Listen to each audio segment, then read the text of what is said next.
Vamos ahora a cambiar de tema. La estatización de YPF de 2012 trajo coletazos, 3.000 millones de dólares de un juicio que se debe sustanciar en Estados Unidos. Está Rafael Matus Ruiz, nuestro corresponsal allí, para darnos toda la precisión de esta novedad. Rafael, ¿nos escuchás? Buenas tardes. Sí, ¿qué tal? Buenas tardes, Luciana. ¿Cómo estás? Bueno, contanos esta novedad de la Corte Suprema de Estados Unidos, por favor.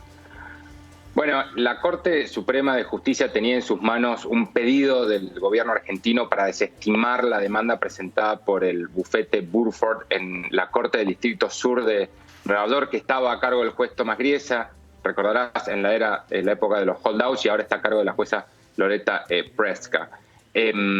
Finalmente, hoy la Corte anunció su decisión, declinó de tomar el caso argentino, por lo tanto dejó en firme la sentencia de los tribunales inferiores que habían permitido que avanzara el juicio por la estatización de YPF, que le puede llegar a costar a la Argentina, según estima el gobierno, unos 3.000 millones de dólares. ¿Qué significa esto? Que el juicio va a seguir avanzando en el tribunal de la jueza Preska en New York, y que ahora el gobierno argentino va a tener que avanzar con su estrategia para defender la estatización y la forma en la cual se lleva adelante durante el gobierno de Cristina Kirchner.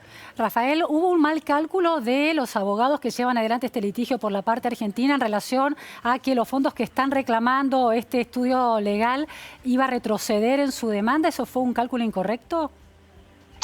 Bueno, se sabía que iba a ser realmente muy difícil que la Corte Suprema de Estados Unidos aceptara y diera lugar al pedido argentino. Sin embargo, era uno de los caminos posibles para intentar desactivar el juicio, y por lo tanto el cálculo que hicieron tanto en el gobierno como en el estudio de abogados que lleva el caso argentino era que había que agotar todas las instancias disponibles y posibles antes de llegar al juicio. Esta era una de las instancias que había que agotar. Había una posibilidad realmente muy pequeña, sobre todo luego que el gobierno de Donald Trump, a través del Procurador General del Departamento de Justicia, Noel Francisco, declinara de respaldar el caso argentino al tribunal, que te diría que fue un poco un golpe mortal para el reclamo que había hecho el gobierno junto con sus abogados.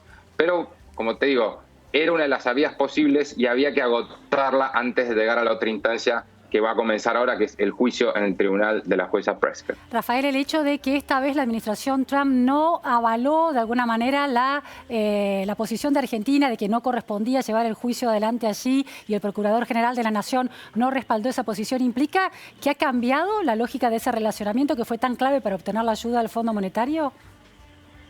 No, había realmente argumentos legales bastante sólidos para rechazar el pedido argentino. De hecho, la Corte desestimó tratar el caso. Aquí hay una cuestión técnica legal. El gobierno esperaba que los tribunales de Estados Unidos interpretaran que el juicio no se podía llevar adelante porque, al ser la estatización un acto soberano de la República Argentina, ese acto no podía ser desafiado en los tribunales según una ley que se llama la Ley de Soberanía Extranjera aquí en Estados Unidos. Sí. El problema es que la otra interpretación, la que defendía el Fondo Burford, que fue la que avalaron los tribunales, es que esto en realidad es una ruptura de un contrato comercial, la violación de los estatutos de la petrolera YPF, que cotiza en la Bolsa de Nueva York, y por lo tanto Estados Unidos, desde ese punto de vista, tiene jurisdicción para tomar la causa. Eran dos argumentos legales, uno contra el otro, y el argumento que eligió seguir el Departamento de Justicia, que suele ser bastante independiente del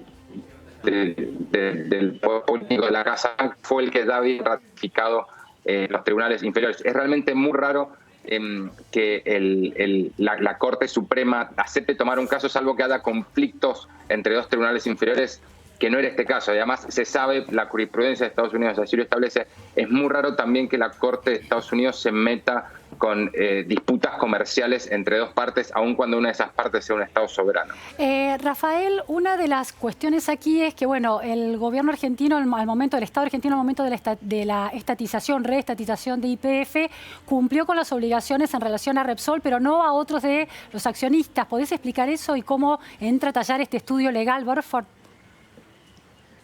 Bueno, el estatuto de YPF, que reitero, es una empresa que cotiza aquí en la bolsa de Estados Unidos y por lo tanto está sometida a la jurisdicción norteamericana, establece que si, en términos muy danos, ¿no? Que si se hacía de alguna manera una expropiación y una oferta por el 51% de la compañía, que fue lo que hizo el gobierno de Cristina Kirchner para expropiarla, debía también hacerse una oferta por el resto de las acciones al resto de los socios.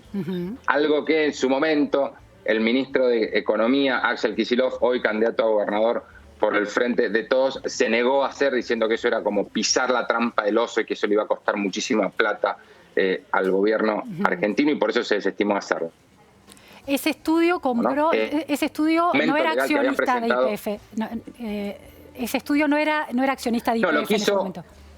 No, lo que hizo el fondo, el estudio Burford, que este es el negocio principal al que se dedica, fue comprar una demanda que fue iniciada por Petersen Energía, la empresa de los Eskenazi, en contra justamente la estatización de YPF, por esto que te acaba de decir, obligación que establece el estatuto de extender la oferta al resto de los accionistas, ¿no?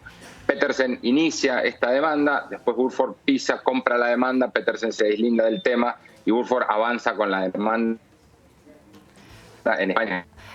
Rafael, la última pregunta, está fallando un poquito el sonido, vemos a ver si logramos escucharte. La última pregunta tiene que ver con el rol de los Eskenazi y la chance de que los abogados del lado argentino puedan presentar pruebas de que, bueno, habría habido algún fraude que de alguna manera juega a favor de la posición argentina.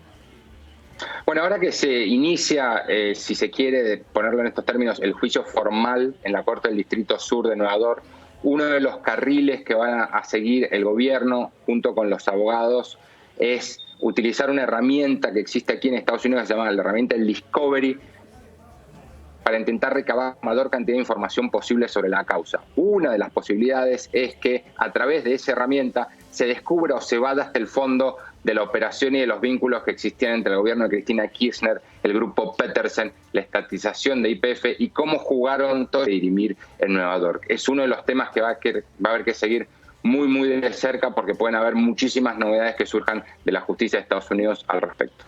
Muchísimas gracias, Rafael Matus Ruiz, desde Estados Unidos, con estas precisiones importantes en el tema de la reestatización de YPF y el coletazo que deja para